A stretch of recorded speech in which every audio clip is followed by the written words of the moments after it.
जब भारती ने अपने गुनाहों की माफी मांगने के बजाय प्रताप के सामने परिधि को ह्यूमिलिएट करना शुरू किया, तो प्रताप का गुस्सा 7वें आसमान पर पहुंच गया और उसके बाद उसने रवि से भारती को गोली मारने के लिए कह दिया। लेकिन जैसे ही रवि ने भारती के सर पर गन रखी, भारती ने अचानक से गन छीन ली।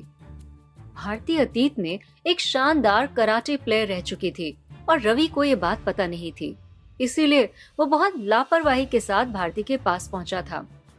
जैसे ही भारती ने रवि के हाथ से गन छीनी कि मेनन सहित वहां प्रताप के जितने भी बॉडीगार्ड थे वो प्रताप के सामने आ गए। उन्हें लगा कि भारती प्रताप को गोली मारने जा रही है, लेकिन अगले ही पल भारती ने परिधि की तरफ गन कर दी और गोली चला दी।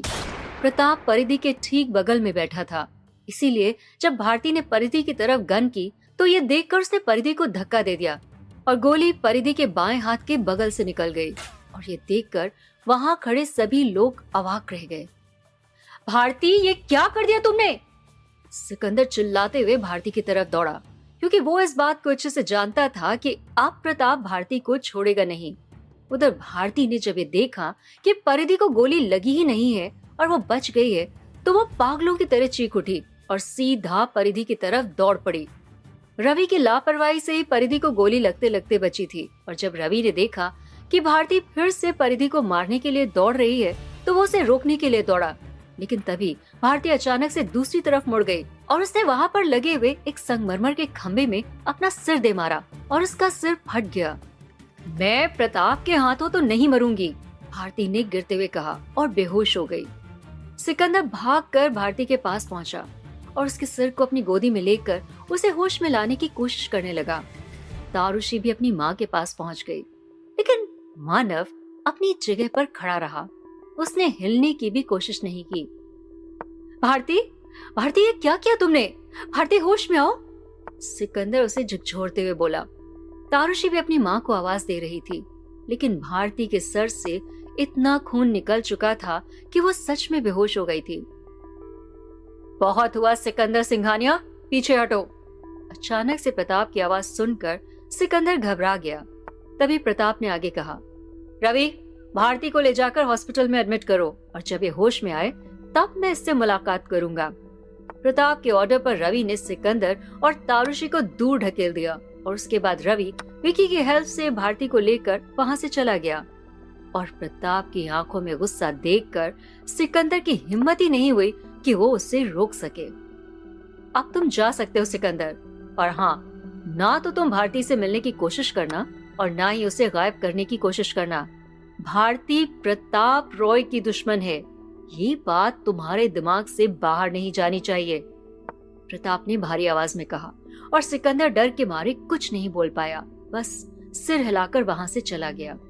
तारुषी और मानव अभी भी वहीं पर खड़े हुए थे।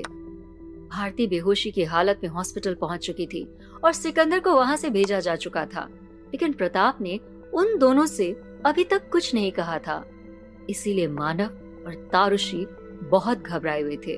परिधि, तुम बच्चों के पास ऊपर जाओ, मुझे तारुषी से कुछ बात करनी है, प्रताप ने कहा और परिधि सिर हिलाकर वहां से चली गई। उसके बाद प्रताप अपनी व्हीलचेयर लेकर तारुषी के पास पहुंच गया। मैंने कुछ नहीं किया मिस्टर रॉय, मेरी मॉम ने सब कुछ किया था और आपने उनको सजा दे दी है, प्लीज मुझे छोड़ दो, तारुषी घबराते हुए बोली।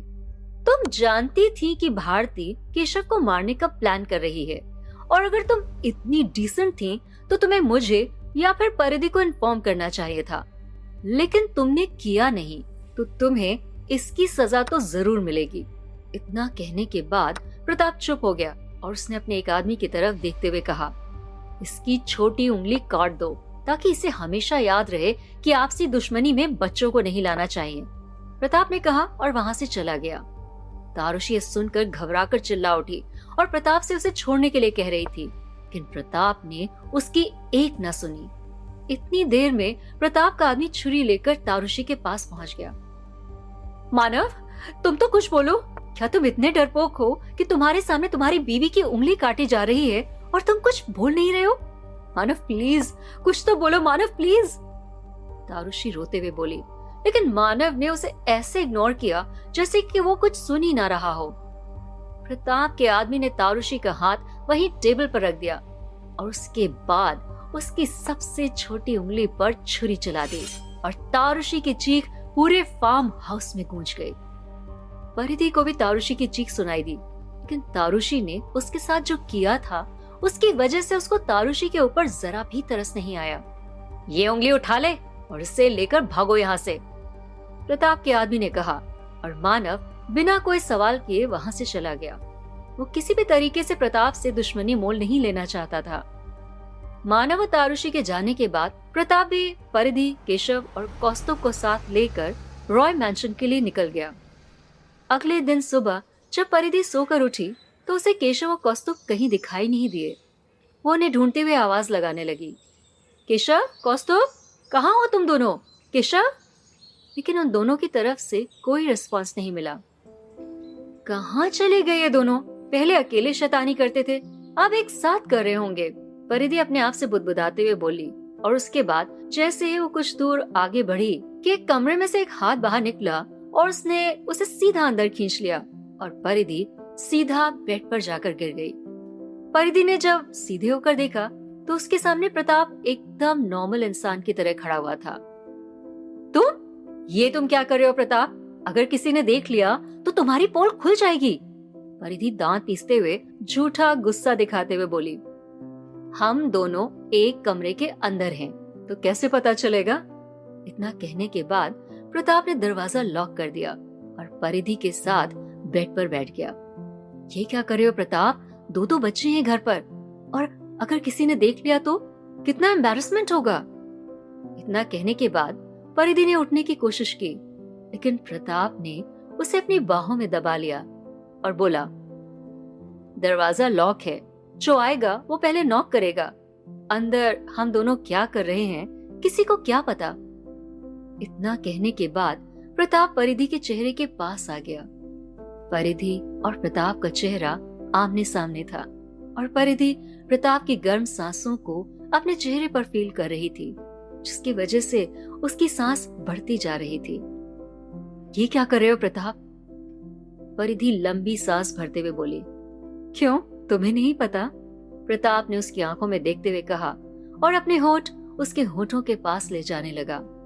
परिधि का दिल जोरों से धड़क रहा था। प्रताप उसके होठों के करीब पहुंच गया था और परिधि ने घबराकर अपनी आंखें बंद कर ली थी। प्रताप और परिधि के होंठ आपस में बस मिलने ही वाले थे कि तभी दरवाजे पर किसी ने नॉक किया और उसके बाद परिधि और प्रताप